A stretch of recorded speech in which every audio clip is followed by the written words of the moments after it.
Welcome to an episode of InRange, and I've got in front of me the iconic gun from the 1980s action series TV show A-Team, Yep, right? absolutely. That's why you built this, right? I didn't build it. I bought it in this configuration. Well, you kind of did. You got like an old school optic, right? The aim point is a period aim point 3000 from 1989. All right, well, I'll call that a build. Okay. Because you didn't go with a modern aim point, you went with one that was relevant to the time period. Yes. Now, it's kind of fun. You've been having a little fun lately going out and doing different stuff than AR-15s. Yeah, I think part of it is there's stuff that's entering like cultural significance, like coming back around as retro and available. Like, the reason this is available now is because the children of the 1980s are now adults with disposable income, and the main reason these are selling is absolutely nostalgia. Yeah, no, understood. Now, that said, you have this in this configuration, which would put it into a more restricted space. However, the traditional Mini 14 with its ranch rifle stock is something this isn't the topic per se for today, but it's actually one I would recommend to more restrictive state residents, in that you can get a detachable magazine, semi-automatic 5.56 gun that really does most of what an AR-15 will do for you in a configuration that most places don't consider an assault rifle. Yeah, and in fact, during the federal assault weapons ban, the Mini 14 was specifically exempted as long as you didn't add a bunch of stuff to it. Right, as a ranch rifle, which is what they called it, the Mini 14 ranch rifle when it was originally out. Now, when the Mini 14 really first hit the market, it was in a ranch rifle configuration, and I think we were talking about this. Bill Ruger, who was still alive, wouldn't sell this configuration to the normal human. Right, it was considered to be like a law enforcement distributor thing. There was a factory gun that looked like this, and they did end up in circulation, but Bill Ruger wasn't happy about it. In fact, there's even stories about if you sent your gun in for warranty and you weren't a law enforcement agency, they'd strip all the other parts off of it and send it back to you in a ranch rifle configuration. Wow. So keep in mind, this is a long time ago, and for those of you that hold grudges, that's not fair to do to Ruger today. No, Ruger today is very much a we'll sell everything that's legal to everyone anywhere we can company. And I think that's been that case since 2008. Yeah, it's kind of funny. So when Bill Ruger was around, he was still making the Ruger Old Army, my favorite percussion revolver of all time, and he wouldn't sell this. And then he croaked, and then the Ruger Old Army went away, and then this came back. Right. Couldn't they have just done both? But hey, whatever. But this is particularly built around A-Team. Yep. Samson Manufacturing actually made the stocks for these, and it was on the market as like an aftermarket replacement for a few years, and this is now sold as a Ruger factory configuration rifle using the Samson reproduction stock. Oh, so you can buy this like right off the shelf from them. Ruger puts it out in this guise. Yep, you can buy it in this configuration. It comes with 2 of the chromed 20-round magazines. It comes with the flash hider, with the bayonet lug, with the side folder, and I believe MSRP on it's around $1,500. Dang. And this is what's interesting about this is like when I first bought my first rifle in 1997, it was a Ruger Mini 30. I got talked into it by a sporting goods store employee in Michigan because you could shoot the Mini 30, which was 7.62 by 39 for deer hunting. Oh yeah, of course. And you couldn't do it with 5.56 because they had a 30 caliber requirement. Correct. Okay. So I got that, and that was a horrible rifle. It was horribly inaccurate. It was not reliable. Oh yeah. And it was the same was true for Mini 14s at the time. People complained that the accuracy of those guns back then was not good. Yeah. And there was weird stabilizing things you could bolt onto the barrels to improve the accuracy and stuff like that. But this rifle today, it's as accurate as an off-the-shelf AR-15. Really? What are you getting out of this? I'm easily getting like 2 MOA with it. That's really cool. So I don't know what they did. I think the barrel quality's probably improved quite a bit. It looks a little bit thicker there just in front of the gas block. But I was impressed when I went to zero this thing at 50 yards. I was, consistently getting a 1.5 to 2 MOA group with it. That's really cool. So now the history of the Mini 14 in general, when Bill Ruger was still around, was Jim Sullivan was the guy that essentially took the general idea of the M14 and and shrunk it down and did some other stuff. I'm not saying this is a mini M14, but the concept of that, because it looks like one, and made the Mini 14 when he was designing for Ruger. Yep. Jim Sullivan, of course, being the guy who downsized the AR-10 to the AR-15 with Eugene Stoner. So he's an iconic engineer, an American, really an engineering hero. and this is his thing. And when it came out, it was the ranch rifle and looked pretty traditional. Took 20 round magazines. I don't think they had 30s right off the bat, or maybe they did, but they weren't for like regular people. Yeah, there was some sales policies in place with Ruger with a lot of that stuff before any laws actually came about. Yeah. But then the assault weapons ban of 1994 came about, and AR-15s and all that stuff. But the Ruger Mini 14 and Mini 30 was still okay, good to go. Yeah, they didn't have to change much about it. Of course, ARs were still legal, just no folding stocks, no bayonet lugs, no flash hiders. Right. But the Mini 14 that were commercially available, they didn't have to change much. No, and you can still keep the detachable magazine on the flash hider, for example. So that's really cool. But then they got, well, as you were kind of speaking about with the Mini 30, they got sort of a bad reputation of being inaccurate guns. Yes. I mean, that gun, if I remember correctly, was grouping like 8 inches at 100 yards. Okay. And there's a lot of anecdotal stories, from other people that used them during that time period that like the Mini 14 would group around 3 to 4 inches at 50 yards, which isn't great. What's interesting at that time period though is Mini 14s were roughly half the cost of an AR-15. Yeah, AR-15s were like kind of premium items. Yeah, like an AR-15, like when I bought my first one from Bushmaster in 1999, was like $800, and a Mini 14 at that time was around $450. Like almost half the price. Yeah. Yeah. And go back to the 80s, and that price difference was even more significant when Colt was your only real option. Oh yeah. For a lot of stuff. So and what we've seen over time is that has reversed. Like Mini 14s now, like I said, this one would retail at $1,500. The less expensive models without folding stock are still around $1,000 to $1,200. And of course, today you can buy an AR-15 for anywhere from $400 to $600 with equivalent features. Yeah, they've become total cordwood. So what inspired you to do this? I know I was a fan of the A-Team as a kid. There was also some other iconic movies from the time period where the Mini 14 was the centerpiece. And I wanted this in 1997, but I couldn't buy it. Couldn't afford it. Oh, you couldn't buy it. Yeah, you weren't even allowed to buy this. Right. Yeah. Never mind the money. So both from the historical perspective and pop culture perspective, there's also a number of movies where the Mini 14 was the host gun for science fiction weapons too. In Tank Girl, in Starship Troopers. It was put in a clamshell, but it was a Mini 14 in there. Yep.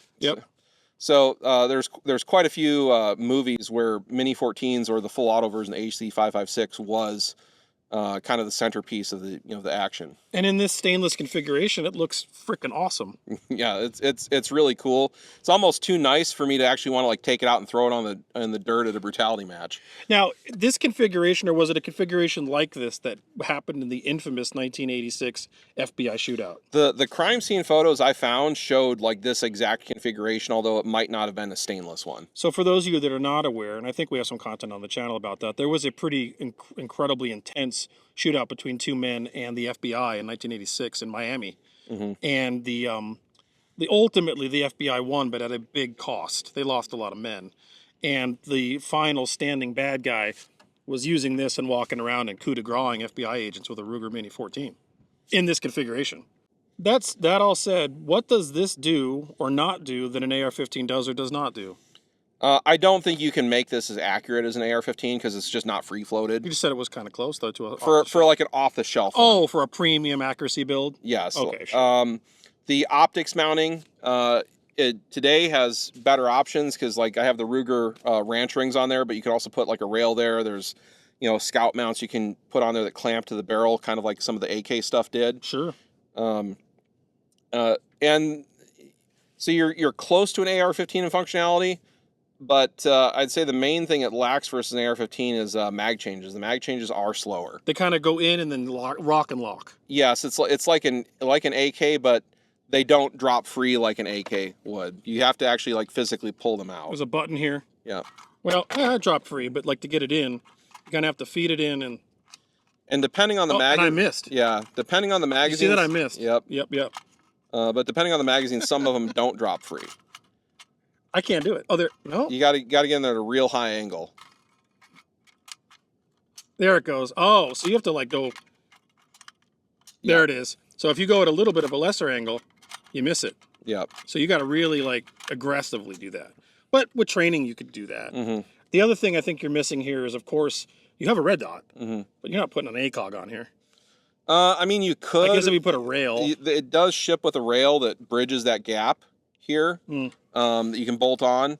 But I think when you start adding certain sights that add to the height, it doesn't really work that well. And those are actually lower rings I bought for it versus the rings it shipped with were taller. So like if you're using a traditional hunting scope on it, it would clear the rear sight. Additionally, other accessories would be challenging a light. I mean, there's like companies like GG&G and Samson make bolt-on rails for them. So does it clamp on the barrel or does it go on here? There's different options. Like All right. Samson makes a thing that replaces the heat shield. Makes sense. That gives you sling mounting options, light mounting options, and optic mounting options. I just didn't want to spend the extra money on that. Yeah. And I wanted. This is kind of like part of the classic look to me of the Mini 14 is that heat shield. Yeah. So we're gonna go shoot this, yeah? Yep. You're gonna put on a bunch of gold chains? No, I think not. No? All right, fair enough. Let's go fire this thing. It looks awesome. All right, it's not 1986, and I am not flying on meth. In fact, I'm completely sober, as you should be at the range. But for some reason, I'm using a Pro Mag. And typically, historically speaking, the Mini 14s and such only worked with Ruger mags. But I've been told by the owner that this one works, and this Pro Mag works just fine. So we got a 30-round mag, and we got a 50-yard spinner, and we've got this red dot turned up to maximum. So let's go ahead and see what we can do with this. Yeah.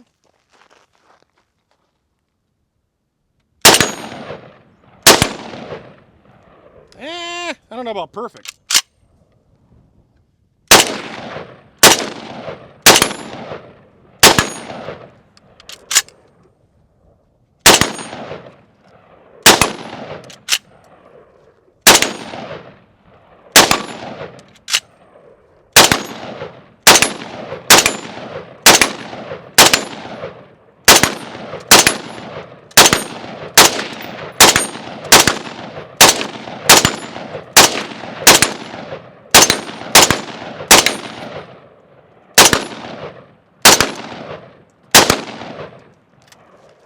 Well, it didn't work perfectly for me. However, you can see the accuracy of the gun's just fine. You saw what I was doing with that spinner. Not only did I spin it, I kept it spinning. Once I got past, I think the first 10 rounds, it worked fine. Maybe for Fagan it works better. It did lock open, but I think I'd stick with the Ruger mags. So the mag changes aren't like an AR15. I'm pushing the button, not happening. You have to kind of push the button and pull it out of there. Now I've got a Ruger, actual Ruger, blingy 20. You got to feed it at a pretty extreme angle, then lock it in, and then run the charging handle.